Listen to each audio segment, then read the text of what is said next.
سوال یہ پیدا ہوتا ہے، ایک طرف ہم دیکھتے ہیں کہ وہ اس نبی کی اولاد میں سے ہیں، پاؤں کی ٹھوکر سے زمزم کا چشمہ جاری ہوتا ہے۔ وہ تو اس نبی کے نواسے ہیں کہ جنہوں نے اپنے دستے مبارک کی 5 انگلیوں سے 5 ٹھنڈے اور میٹھے پانی کے چشمے جاری کیے۔ میرے امام تو بہت بڑی بات ہے، آپ ہی کی اولاد میں سے، آپ ہی کے غلاموں میں سے۔ ہندوستان میں حضرت معین الحق والدین حضرت معین الدین چشتی اجمیری انا ساگر کو کوزے میں بند کر دیں اور امام پانی کو ترسیں، یہ کیسے ہو سکتا ہے؟ بات سمجھ میں آ رہی ہے؟ اس نقطے کو آج سمجھنا ہے کہ بات ہے کیا۔ تو کیا امام پانی کو ترسے؟ آپ چاہتے تو پورا فرات ہی پاؤں کے نیچے قدموں میں جاری ہو جاتا، لیکن کیوں نہیں ہوا؟ سوال یہ پیدا ہوتا ہے، ذہن میں یہ خیال آتا ہے نا، کیوں نہیں ہوا؟ بات یہ ہے، جو اپنے رب سے جتنا قریب ہوتا ہے، اس بارگاہ سے جو جتنا قریب ہے، اتنا بڑا ہی اس سے امتحان ہوتا ہے، اور وہ اس مقام پہ ہوتا ہے جو سمجھ رہا ہوتا ہے کہ یہ مرضی مولا اس میں شامل ہے۔ تھوڑا سا پیچھے چلتے ہیں، حضرت ابراہیم علیہ السلام کو دیکھیں، نار نمرود میں ڈالا جا رہا ہے، جبریل امین آئے، عرض کرتے ہیں کوئی حاجت ہے ابراہیم؟ آپ نے فرمایا تم سے نہیں ہے۔ اچھا پروردگار سے کوئی حاجت ہے؟ فرماتے ہیں کہ کیا میرا اللہ دیکھ نہیں رہا کہ اس کے خلیل کو آگ میں ڈالا جا رہا ہے؟ وہ دیکھ نہیں رہا؟ دیکھ رہا ہے۔ اگر رب جلیل کی یہ مرضی ہے تو اس کے خلیل کی بھی یہی مرضی ہے، کسی سے کوئی کام نہیں، مرضی مولا یہ ہے تو میں بھی راضی۔ بعد میں کسی نے پوچھا حضرت ابراہیم علیہ السلام نے جب 40 دن اس آگ میں رہے کہ زندگی کے حسین دن کون سے تھے؟ فرمایا وہی جو نار نمرود میں گزارے۔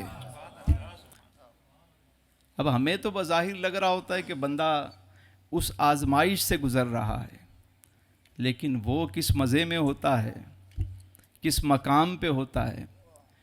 کلمے کی تشریح تو یہی ہے نا، ہم پڑھتے ہیں لا الہ نہیں ہے کوئی معبود سوائے، یہ ترجمہ ہے، لیکن عارفین اس کا ترجمہ یوں کرتے ہیں، وہ کہتے ہیں لا الہ الا اللہ، اس کا ترجمہ کرتے ہیں لا مقصود الا اللہ، نہیں ہے کوئی مقصود سوائے اللہ کے۔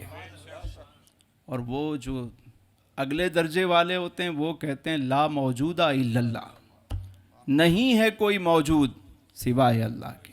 یہ اعلائے کلمات الحق کہنے والے سمجھتے ہیں اس راز کو۔ نبی کریم علیہ السلام طائف کے میدان میں کھڑے ہوئے ہیں، پتھر برسائے جا رہے ہیں، جانتے ہیں کہ مرضی مولا ہے، وہ میرا رب مجھ پہ درود بھی بھیجتا ہے، ملائکہ بھی درود بھیجتے ہیں، لیکن آج یہ آزمائش کی گھڑی ہے۔ طائف کے میدان میں میرے حضور تشریف فرما ہے، فرشتے حاضر ہوتے ہیں، کہتے ہیں حضور آپ چاہیں تو یہ پہاڑ ملا دیں، اس بستی کو ختم کر دیں۔ میرے حضور نے کیا فرمایا؟ نہیں، میں رحمت للعالمین بن کر آیا ہوں۔ ہاتھ اٹھاتے ہیں تو دعا کے لیے کہ اللہ مہدی قومنا، اللہ میری قوم کو ہدایت دے۔ اس وقت بھی طاقت اور اختیار ہونے کے باوجود، پاور اور قوت ہونے کے باوجود راضی و رضا رہنا، یہ منزل الگ ہے، سمجھیے گا اس بات کو، پھر آپ کو فلسفہ کربلا سمجھ میں آئے گا۔ میرے امام اس مقام پہ تھے، اس راز کو سمجھتے تھے کہ مرضی مولا یہی ہے، اور بچپن سے مشہور تھا کہ آپ نے کربلا جانا ہے، شہادت آپ کی مشہور تھی، اس راز کو سمجھتے تھے۔ اب میدان کربلا میں ہم آتے ہیں، آج بھی دیکھ لیں یہاں پہ ہم جس ماحول میں رہ رہے ہیں، اگر کسی کے گھر میت ہو جائے تو 4 لوگ اس شخص کو سہارا دیتے ہیں، دیکھا ہوگا آپ نے، کسی کے یہاں کوئی عزیز کوئی فوت ہو جائے تو کیا ہوتا ہے، 4 لوگ اس کو سہارا دے کے چل رہے ہوتے ہیں، وہ اتنا نڈھال ہوتا ہے۔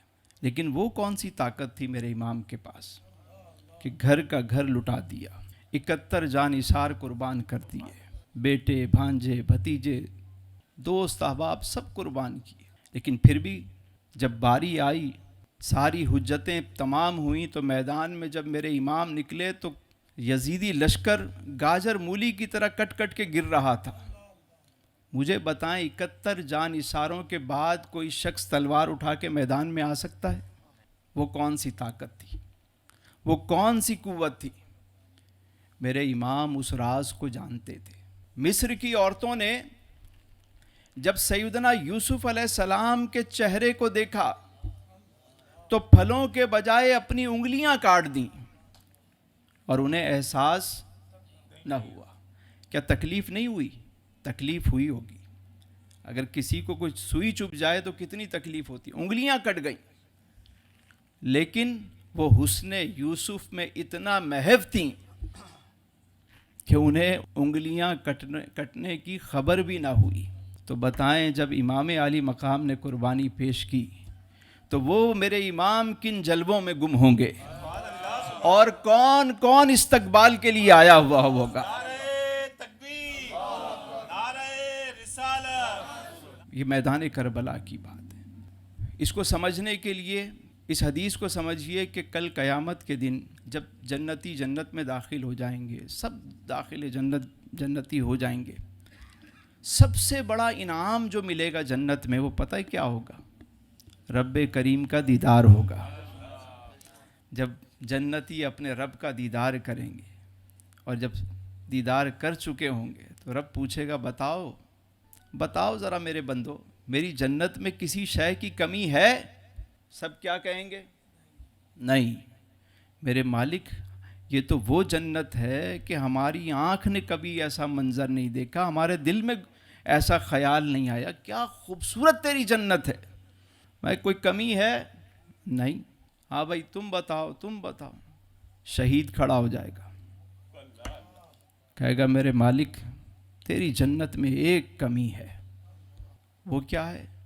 کہے گا میرے مالک جو مزہ تیری راہ میں جان لٹانے میں آیا تھا وہ مزہ تیری جنت میں بھی نہیں ہے. جو مزہ تیری راہ میں جان قربان کرنے میں آیا تھا وہ مزہ تیری جنت میں بھی نہیں مل رہا. میرے مالک مجھے تو دنیا میں بھیج، میں تیری راہ میں پھر قربان کیا جاؤں، تو مجھے پھر زندہ کرے، پھر مجھے قربان کرے، پھر مجھے زندہ کرے، پھر مجھے قربان کیا جائے. بس میں یہ چاہتا ہوں کہ یہ سلسلہ جاری رہے. اب ہمیں تو بظاہر لگ رہا ہوتا ہے کہ وہاں کیا ہوا، اسی لیے اللہ نے فرمایا کہ جو میری راہ میں قربان کیے جائیں انہیں مردہ مت کہنا، بلکہ وہ زندہ ہیں لیکن تمہیں اس کا. اور دوسری جگہ فرمایا کہ انہیں رزق بھی دیا جاتا ہے. اب بتائیے کہ شہداء کی شان کیا ہے، کس مقام پہ ہیں.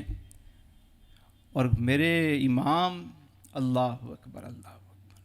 قرآن کریم کی عملی تفسیر دیکھنی ہو تو میدان کربلا میں دیکھو.